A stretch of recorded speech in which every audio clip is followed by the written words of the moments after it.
What is going on? Welcome back to Trending Stocks. Today is February the 8th. I want to give you a pre-market update, go over some of the hot movers and everything else you need to know. But first, make sure to hit that thumbs up and subscribe. Always greatly appreciate that. And with that said, let's get right to it.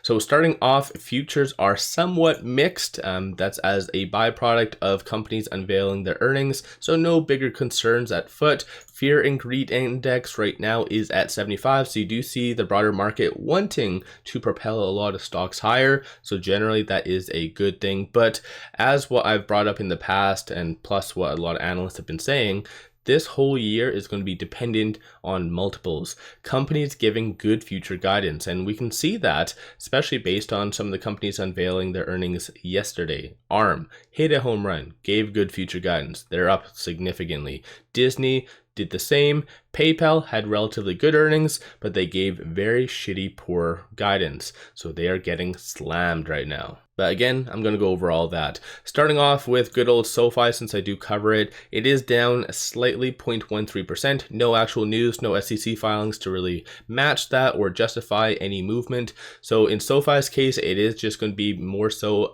technicals that is driving it higher and lower. As far as this, shorts are returning about 7,000 shares so far pre-market. 13.7% of the free float is being shorted, so that is still starting to creep up. As I've said in my video yesterday, a lot of people like to compare SOFI to a lot of other growth stocks, and SOFI has just been getting slammed more and more, in my opinion, because of manipulation. But then again, what do I know? 124.95 million shares overall are being shorted, and some key points to really watch for SOFI to hold is this $7.51, so this S1. If it doesn't, you're going to see a breakdown on the technicals. But vice versa, $8 is a very strong resistance, and that was brought on by the actual options, and then $8.26, so the pivot. So most likely the rest of the week, SOFI is just going to be trading kind of stagnant, but who knows? Hopefully it does break out. There's some good news, or maybe Anthony buying. I think that would be absolutely epic. Really incentivize a lot more investors to potentially push it past those resistance points.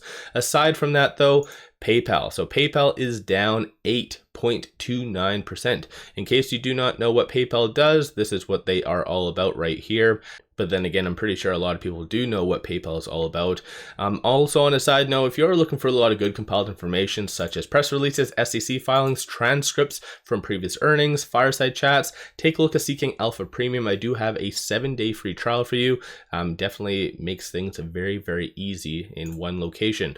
But especially when it comes down to PayPal, like I said, they did have good earnings because they beat on revenue, earnings per share. Like they did do very good, but they gave very crappy future guidance. So what I mean by that is, this is a quick summary of what they did say. And so for instance, it says, so we don't believe we can give you full year guidance going forward.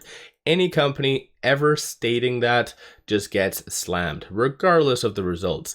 So I think PayPal just, they stabbed themselves. I don't know what a better way to put that, but yeah, PayPal did its own damage despite having relatively good earnings, because PayPal actually did pop to, I think it was around $69. It went up 10% as soon as the numbers came out, but then a lot of people started to really read into it, and yeah, there we are. So moving on though, as far as shorts, this company's not really heavily shorted by any means. So right now the shorts aren't doing anything. 1.79% of the free float is being shorted, so it's not being manipulated behind the scenes or whatever else. 19.24 million shares overall are being shorted.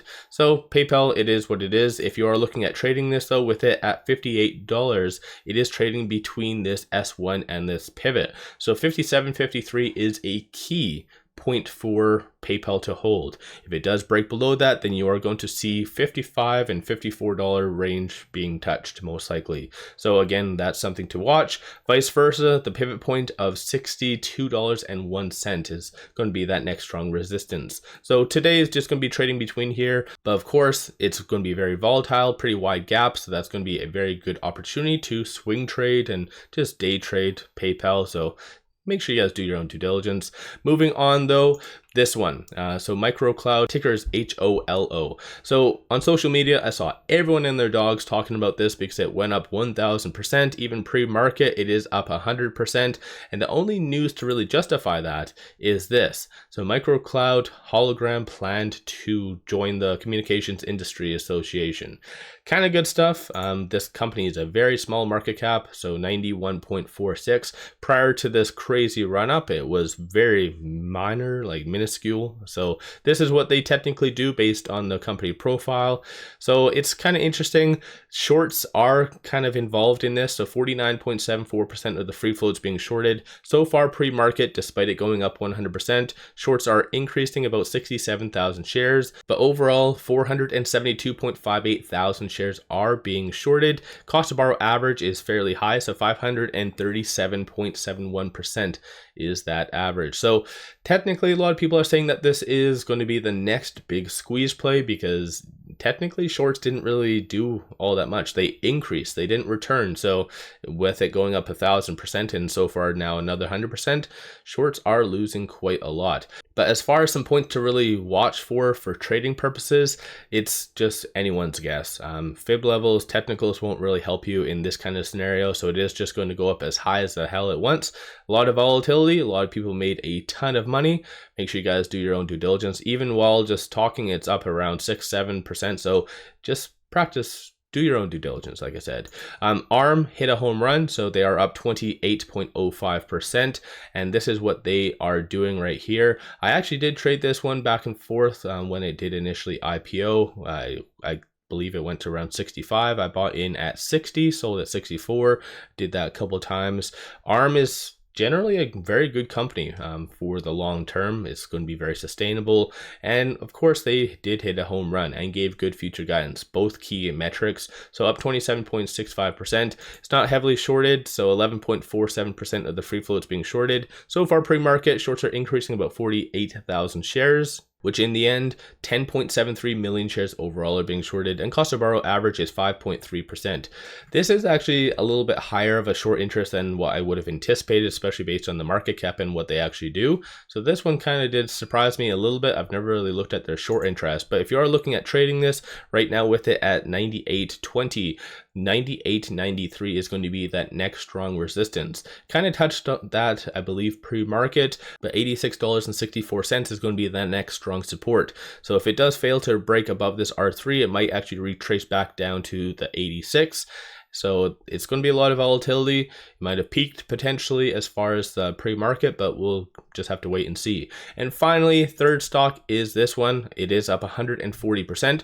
Ticker is CCTG. This is what they do based on the company profile. Oddly enough, when it comes down to this company, I have seen absolutely no official news, no SEC filings to really justify this bump up. A couple of things came out January the 23rd, but aside from that, I have no clue why this is going up. Not really being heavily shorted. 17.22% of the free float is being shorted. It is on the threshold list, but obviously that doesn't always do all that much. 362,000 shares are being shorted, and as well 474.69% is that cost to borrow average. So maybe this is another ticker like HOLO, maybe it's just a squeeze play that's kind of popping up. I'm not really sure, but with it at 655 or 650 range, it is between this S2 and this S1. So $9.20 is going to be the next strong resistance, and 331 is going to be the next strong support. So a lot of stocks that I talked on. What is floating your boat today? I know there's going to be a lot of heavy movers as a result of earnings. What are you trading today, or what are you potentially investing in? Don't forget to hit that thumbs up and subscribe, and take advantage of this promo as I have been sharing with you. Simply sign up for an account with MULN, throw $100 at it, and you get 5 free stocks. Each stock is valued up to $2,000, so this is one of the best deals in the market. Take advantage of this while you can. Link in the description below and also the comments. With all that said, appreciate all of you watching.